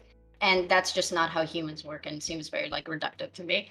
But to Yeah, it's again one of those things where I engage say it's understandable, but it isn't excusable anymore because now you're an adult, right? And if you're saying that it exactly. is fully excusable, then you're basically saying, I need to be infantilized a little bit, which I'm willing to do. But if you get infantilized a little bit, it also comes at certain costs, right? Benefits of being infantilized, people hold things less harshly against you. They give you a lot more grace than you're maybe deserved. Cons of being infantilized, people won't respect your opinion and stuff. I think this is an actual really big issue in the workplace that women have dealt with. And I've worked with a lot of my female coworkers on like, how do we navigate this of like, there's going to be a stereotype, especially if you're a more soft-spoken, really polite, nice woman, that you're going to be agreeable and you're going to get like walked over a little bit in the business setting. I've never really had to struggle with this because I'm a fucking disagreeable loudmouth woman. Like that's just my fucking experience. And so I've never had to deal with like people walking over me in the workplace. And I'm very, very sympathetic to women who have struggled with it a lot more. And I usually always still say it is super understandable, but if you're wanting to be treated like as a full equal thing, then it doesn't get to be excusable. So I'll give you grace, but it also is something you have to take accountability for. So I think I agree with you. Wait, Anna, you wanted to Anna, say something? Lana. I Lana. was just gonna say that like I was agreeing with what Erudite was saying also with like usually like saying like, oh, just toughen up or whatever doesn't usually work for things when it's like trauma related stuff or like mental illness related things. I think that usually probably just comes off as very dismissive and invalidating. Um, well, I guess I mean it also for other issues, but yeah, I guess for more serious issues, I think it's probably like more so just doesn't really do much, probably. Yeah. Lana? I'm not gonna lie, I really don't like relate to a lot of like women's insecurities about looks. The first time that I've ever been like majorly insecure is like I guess now because I lost like a lot of weight because of COVID and I like lost a whole cup size on my boobs. But I would say it's like a lot more related to work than anything, but like I never really like I do wear makeup. I mostly only wear it at work. I am wearing it now. And like I have worn makeup for fun. I wear it on dates, but I really don't like relate to a lot of women's insecurities because I was like a lesbian for a lot of my time in high school, so I just like didn't I just didn't put the same standards on myself. And I think like that honestly it's I'm very glad that I had an experience like as a lesbian to basically like not give a shit what men think at a critical time in my teenage years. And I honestly hope that a lot of other women get the opportunity to just decide that they don't care what men think. And I understand um that's not always like possible for people, but like honestly like it's really common for lesbians to just have like a very different experience. I'm not a lesbian anymore. um but like it's really common for them to not feel as like self-conscious, like for example like gay men are a lot more likely to have like a lot of like eating disorders and like body dysmorphia and stuff compared with straight men because they don't have to deal with the standards that straight men put on them. And I just wonder if that has anything to do with it at all. Like specifically the way that straight men treat you. Or well, you know. Anna, do you want to say something? No. Okay. Sorry. I think I get what you're saying, Lana. I want to very quickly like address a point with Erudite because I feel like her and I come heads on this. When I try to say, oh, there's background. Never mind. When I try to say like, hey, there's socialization factors here. There's when you say it's completely understandable, it's not justifiable or not excusable. That language kind of baffles me because I think we can explains the factors that led someone to be like an abusive partner, for an example. And like we understand the psychology behind it and that they might have been abused in the past and all that crap. Um, but obviously it's not excusable and not justifiable, right? But those are in cases, I would argue, when you're like harming another individual. And to like label not justifiable or not excusable when a woman in the workplace, for example, is more of a has a more timid nature.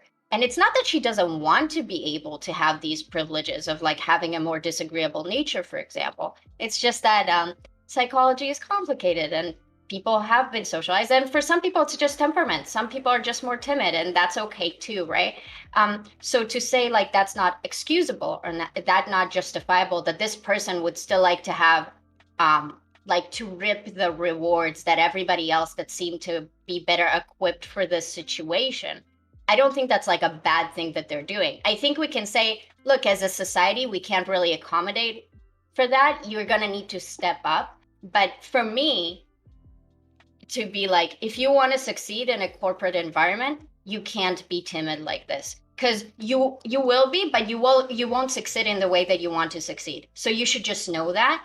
That to me does not sound the same as like if you're in a corporate environment and you're timid and then you're upset that you're not doing as well. That's not excusable because you're not doing the work. Because I generally come from the perspective that people are doing the work. Maybe not the best work that they can, maybe not always the most amount of work that they can.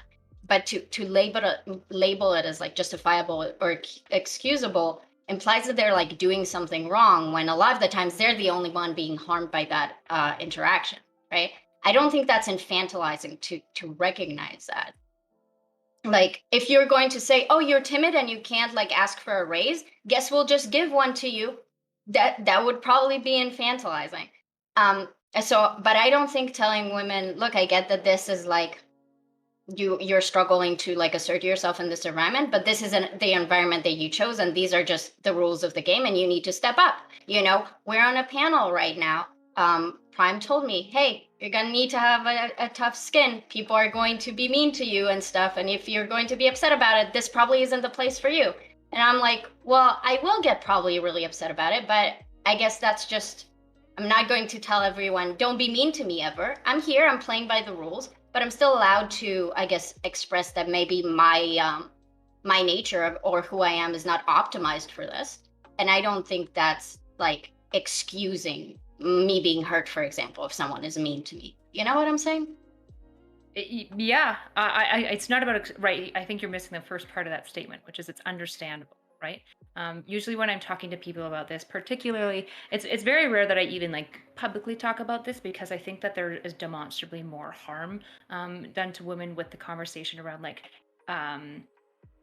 why they're not succeeding in the workplace, because I still think that there's a lot of negative stereotypes about women. But I'm starting to lean against that because I want to figure out a way to empower women and not infantilize them anymore. And I am concerned that sometimes when we engage in this type of rhetoric with them, and we don't with men with the exact same problem, that the reason we're not engaging with men on this is because A, we expect basically emotional like deadness from men, which is, as you said, unhealthy. But I think we also infantilize women a little bit. We kind of give them a more emotional grounds. And so saying, it's understandable, right? You can be hurt by all of this. The main thing is you can't weaponize your hurt, right? You can't be like, I'm hurt, so all of you now have to change. That's an issue that I'm going to have, where I'd be like, yeah, you're totally allowed to be hurt. Feelings are just feelings. You get to just have them. This isn't about moralizing, right? There isn't a bad person or a good person. It's not bad that you're hurt. It's not immoral that you're hurt. It's understandable.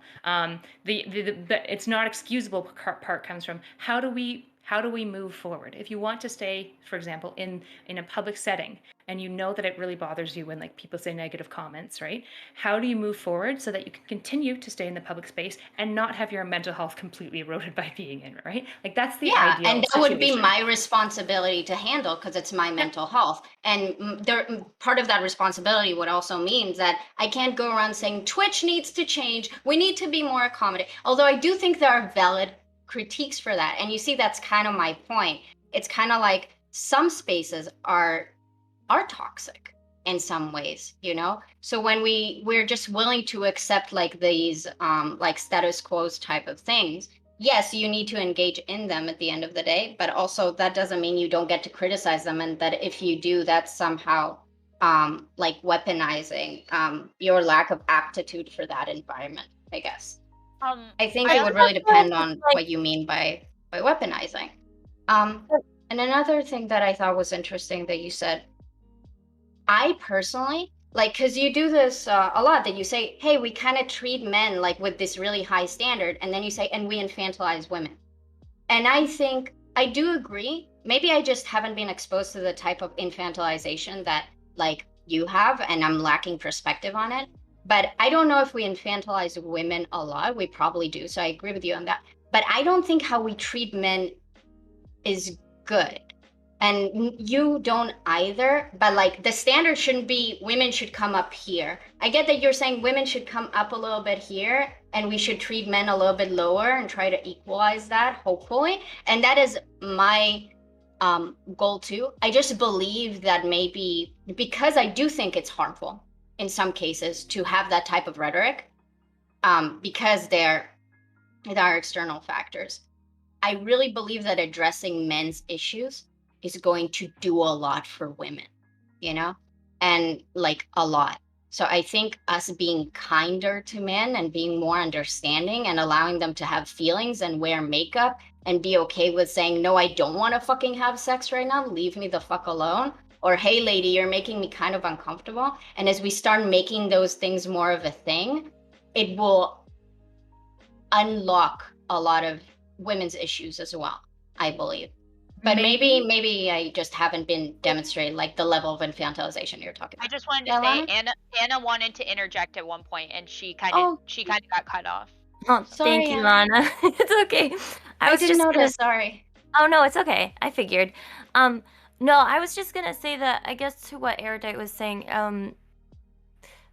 that doesn't mean like I guess it almost comes off a little bit like wait, almost like excusing like bullying, I guess. I don't know. I could have gotten it completely wrong. I could have like misinterpreted your point, but I guess that's sort of how it came off, like excusing bullying, or you mean like I don't know. Yeah, I mean, I don't excuse bullying. I have a pretty staunch, like, I think even you've seen, like, within my chat, I have a very firm stance on, like, we don't bully and harass people, especially needlessly, right? When you came into my chat, I told them, guys, fuck off, stop bullying Anna for literally no reason. She's just doing her thing, right? Yeah. So I have a firm stance on anti-bullying, but I think that, like, there's a big difference between being bullied and somebody being like, hey, I don't respect you, or like, hey, your outfit looks like shit, or like, hey, your eyebrows, you kind of look like a chemo patient, right? Like, there's a big difference between that. Bullying to me is when it's systematic and repeated over and over with the pure intent of just doing fucking harm, right? There's no other goal. Whereas people just making those kind of comments, even if it's often where they're like, hey,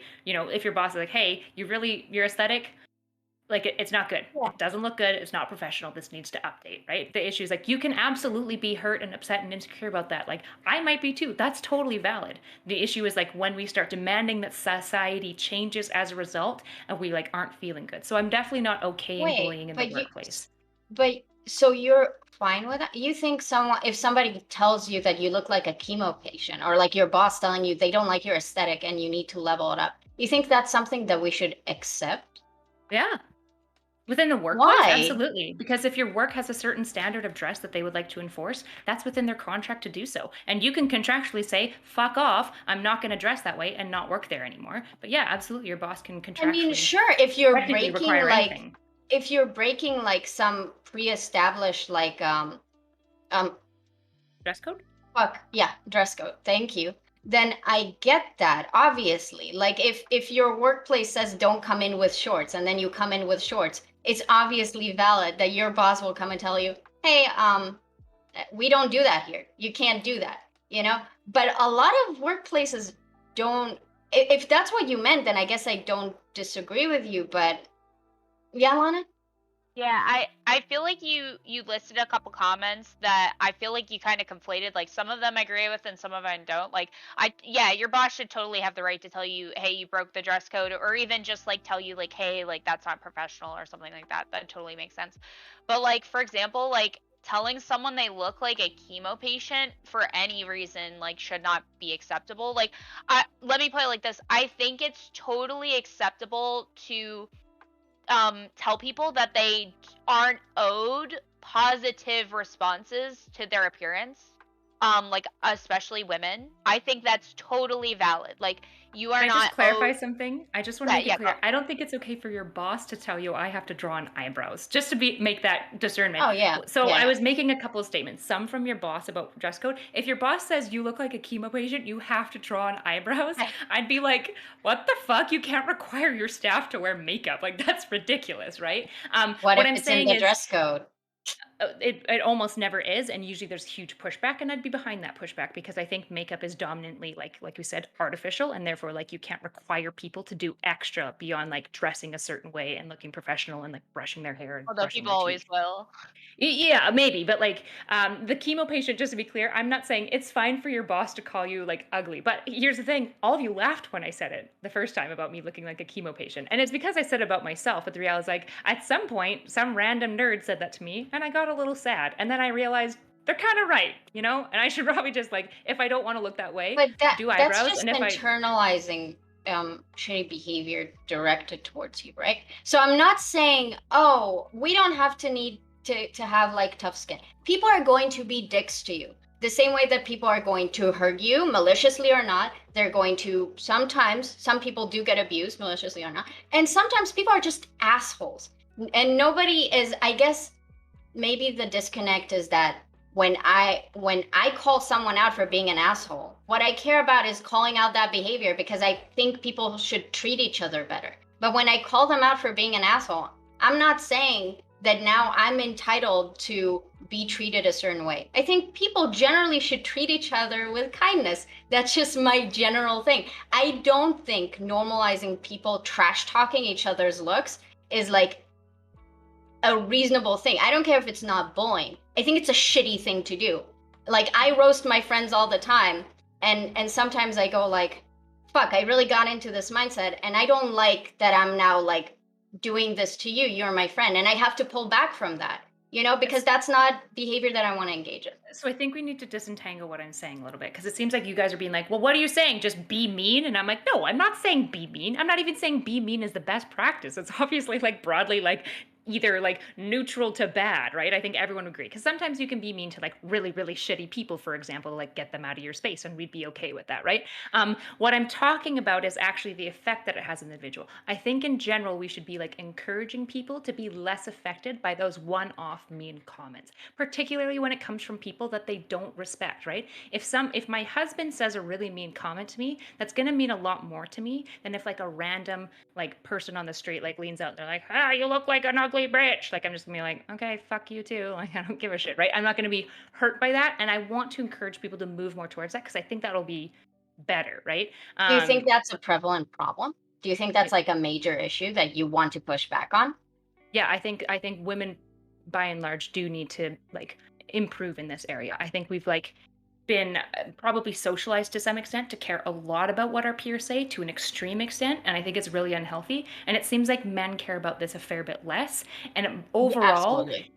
overall, I think it's been better for them. And I think like women, to be honest, I'm not blaming women being like, you're all bad because you care and it's your personal fault. Like I recognize what the socialization system does. Yeah, men I ain't think, shit. huh? Men ain't shit. Like, who fucking cares what they think, basically? Well, I mean, that's like, not what I'm women saying too, either, but well, I mean, like, the point is like women care too much, like, particularly about men's opinion of them. Like, or 'cause women. I think women care about other women's opinion about them just as much. Like a lot of times why we wear makeup, yeah, it's for men, but sometimes we wear makeup to go out just with our girlfriends in a girl-only space because we just want to be the most attractive bitch in the room. And that's it. Like, that's also a thing that happens. I agree. And that's not necessarily a problem, I don't think. That's I get what you're saying, Erudite. I don't think you're saying that like what are you I don't Are you confused potentially in what I'm saying? Because I possibly am not communicating myself well, and I'm no, totally no, willing to you're like yield you're that I'm not confused. I think I just with a lot of the things you're saying, I'm less those issues that you're trying to tackle and like handle are not in my forefront. So it always comes of like left field of me and I use my own like lens that I usually work with to analyze what you're saying.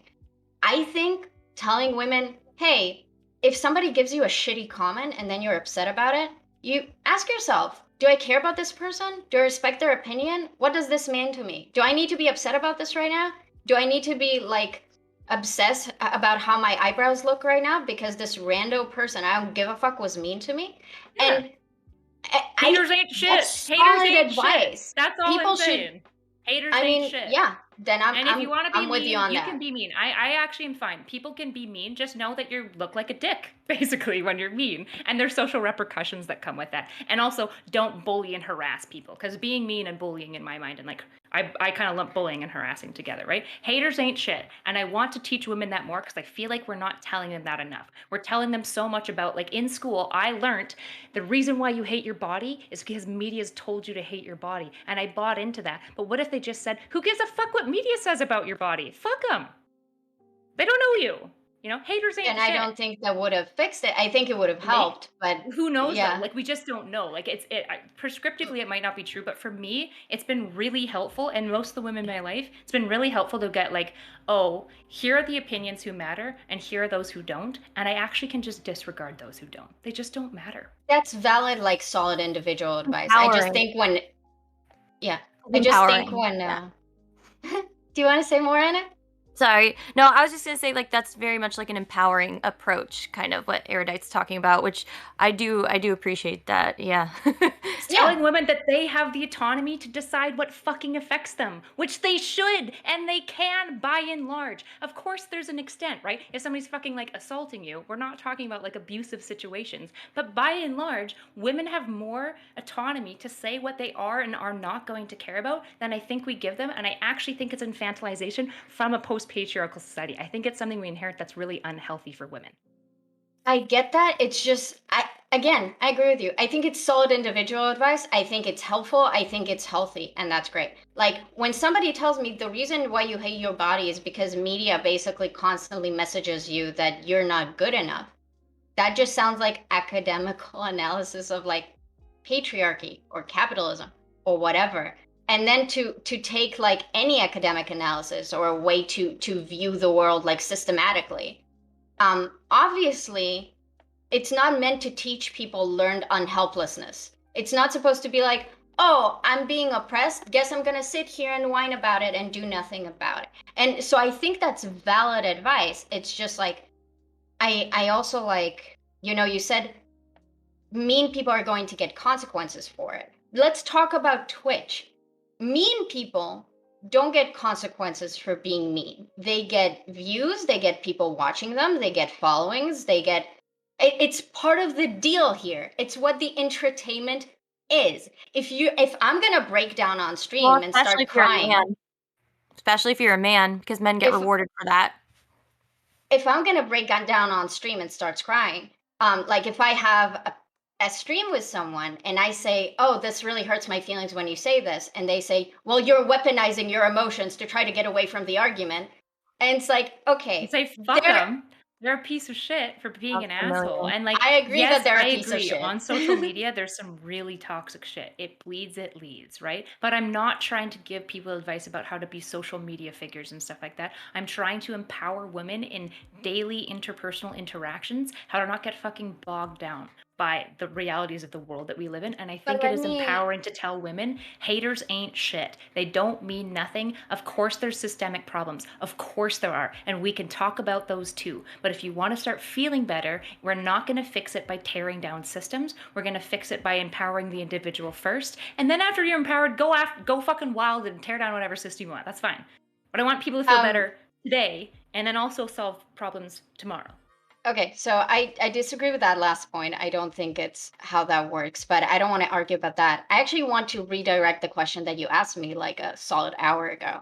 If this is individualized advice to women, like about how to be empowered, and you recognize that you're in a panel that services mostly men sitting in the audience listening to women bicker about how women should talk to other women, then like, how do you? So the advice you're giving right now, I think it's solid advice for empowerment for women, but you are the one who brought up that you are very aware that like the audience is predominantly male. So what they're hearing is women should step up more. Like I might be mean and that's like not okay, but like they should just have thicker skin. And if I don't think that, I'm infantilizing them. I want to treat women equally. I will not infantilize you. I will be an asshole to you, and you just gotta deal with it. Be an equal woman, bitch. It's like, and Sure, I get that's a bit of a straw man, that we but need for the male audience. Hey, male audience, don't be bad to people. Don't bully and harass women. that's Don't go not after engaging women, with tell them what that I they're said. unattractive. Come on, I mean, that's not come what on. I said. This is actually a pretty disingenuous representation of anything that I'm saying Are because you know, serious? yeah, it actually I would say it is a little bit bad faith. I do want to say that earlier in the conversation, you were very Don't tell against me what to do. Don't you understand that this is a patriarchy? Get out of here. Sorry, that's my husband. Yeah, Lana? I don't want to say what I had to say anymore. It's fine. Are you sure though? Yeah, I'm good. Okay. Aaron, I'm sorry if you feel it's bad faith. I really, I don't think that it is. Like, I'm not coming after you. I'm not saying that you're doing anything wrong. I'm like,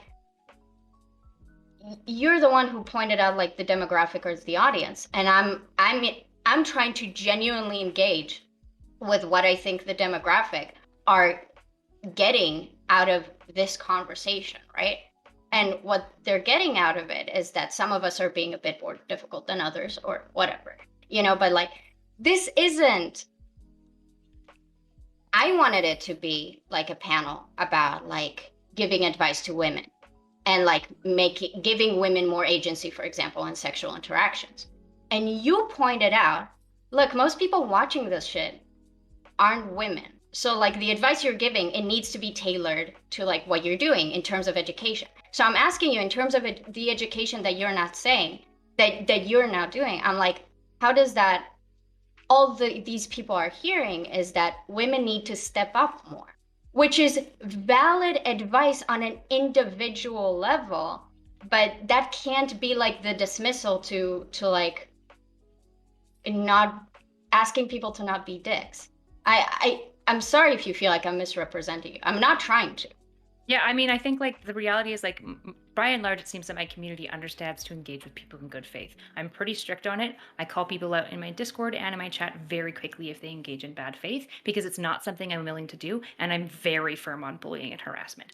Very, very firm on it. Okay. My chat by and large understands how to have nuance. They understand that I'm not saying that they can now go around and start bullying women, right? I think that that's actually pretty self-evident in my claims. To be honest, mostly what I'm seeing in my chat is people being like, finally fucking is just women, or people are just saying women, you can just step up. You can just be a little bit tougher. It's not about saying women accept being bullied and all these things. It's about saying women, you are equal in this race now, which means that haters ain't shit. You can do whatever you want. You are empowered to have your opinions. You actually are. Yes, and again, I'm like, sure. I don't know who ever claimed otherwise, and also I would contest that you're equal in like a systemic evaluation of like the world. But again, we're talking about individual advice, so I agree with you. Obviously, you want to increase like feeling agency and stuff, but also, yeah, maybe your chat is fine. I don't think Prime's chat is necessarily like incapable of understanding nuance, although maybe some of my nuance, I don't know. But I'm not just talking about your chat, right? There's like at least two, maybe three chats going on right now, but I don't know what to tell you. I keep saying that I agree with your advice, but I also think that it does come like as an isolated advice, it's great, but there is a greater context. Yeah, I To understand. You're address. worried about the social implications, which I think is a Yeah. valid thing to raise. And what I'm saying is I don't see any evidence that there's going to be particularly negative social consequence.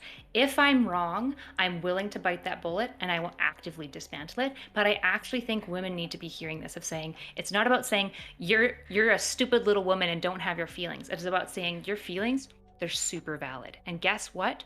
You're the arbiter of control over it. You can do something about it.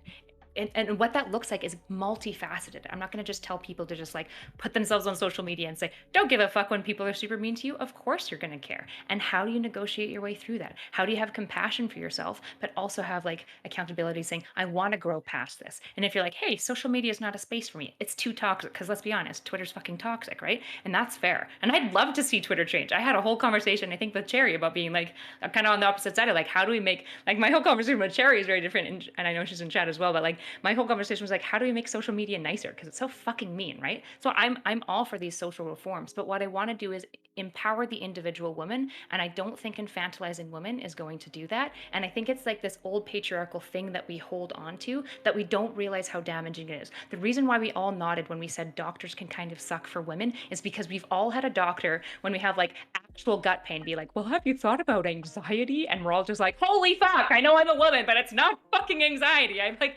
actual problems going on, right? We all get that. And the reason the doctor does that is he is infantilizing a woman. There are so many issues women come across because we're infantilized, but there are certain benefits that it also gleans women societally. And I think women should by and large toss off those benefits for the benefits of being not infantilized, which also comes with certain repercussions of, yeah, you do have to grow a bit of a thicker skin.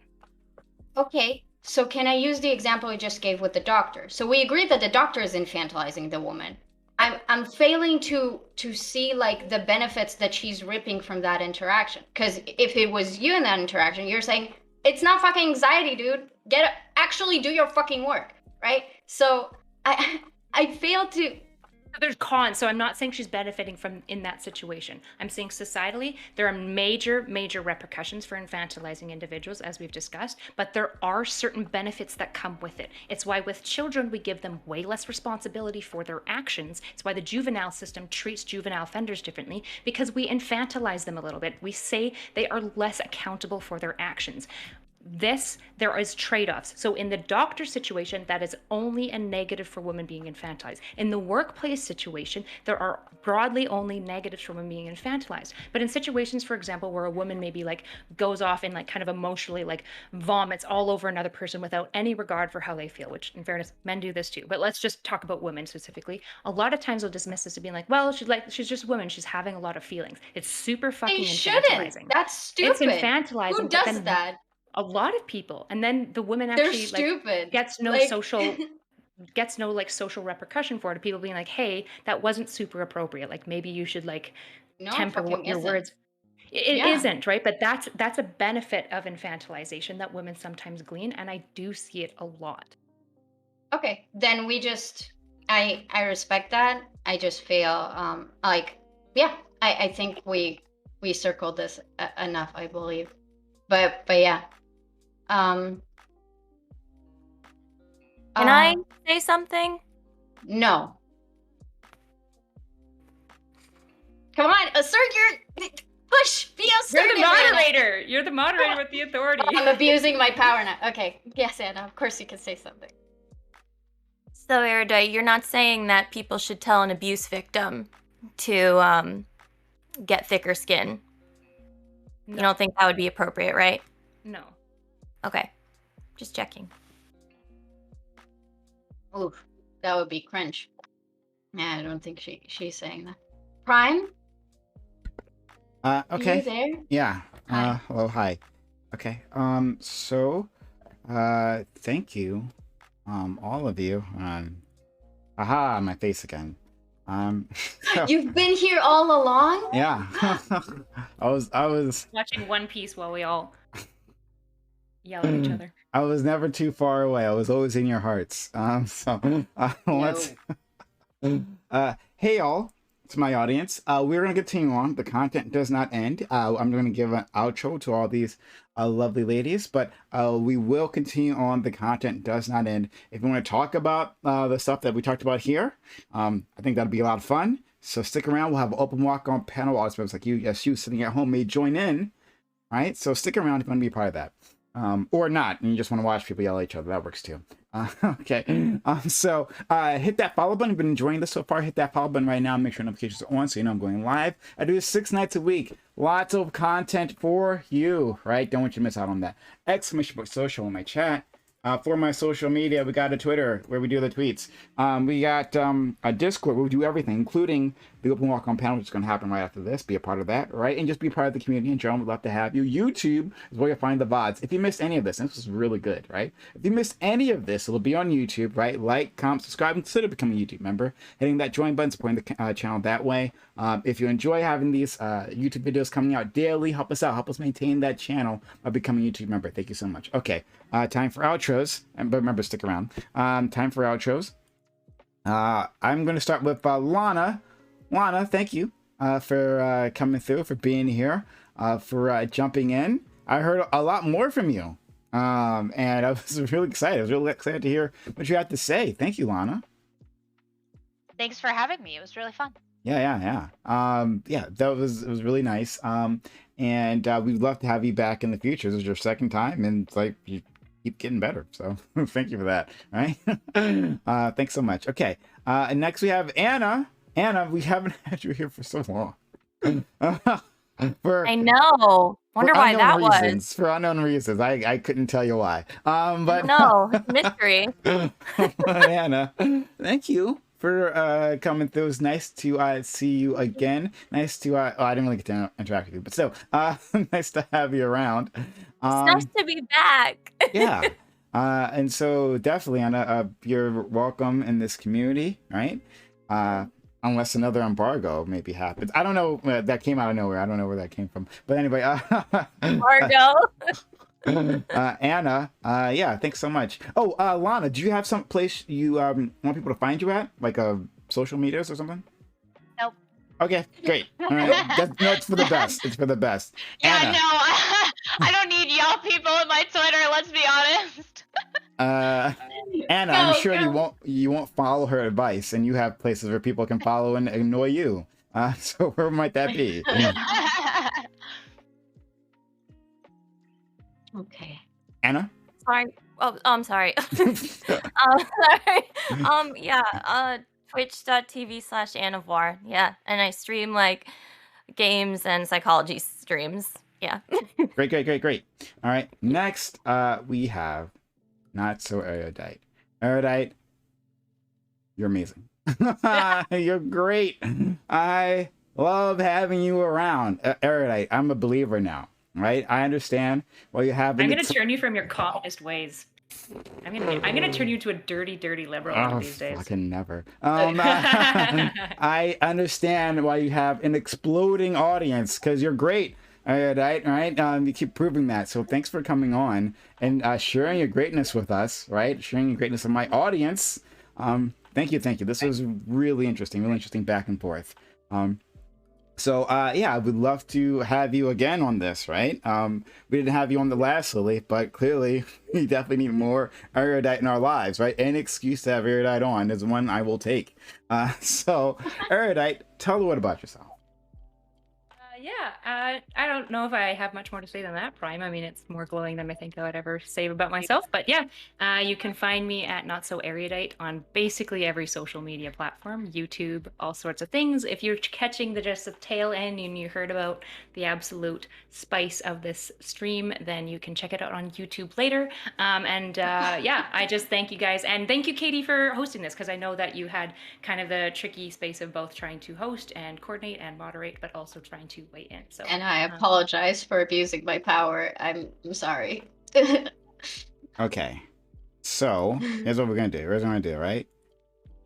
Katie, Whoa. Katie, you are absolutely amazing, guys and gals, right? And the audience, right? This wouldn't have happened without Katie. Katie has pushed me, and I did not consent to this. she harassed me into doing this, and for good reason, right? And because I had such confidence in her, I'm like, you know what? You take the moderation. By that I mean like she asked me to do moderation. And no, you asked to do the moderation. That's what dude. Whatever. We'll leak the bots. We'll leak the DMs, okay? We'll leak the DMs later. Okay? But anyway, but Katie is the one who pushed to make this happen. And I think it wouldn't have been as good if I was here. I think Katie crushed it. I actually mean that. I think Katie crushed it.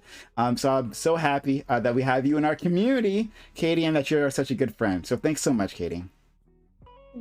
Can you make me small now? Okay, all right. That's your payment.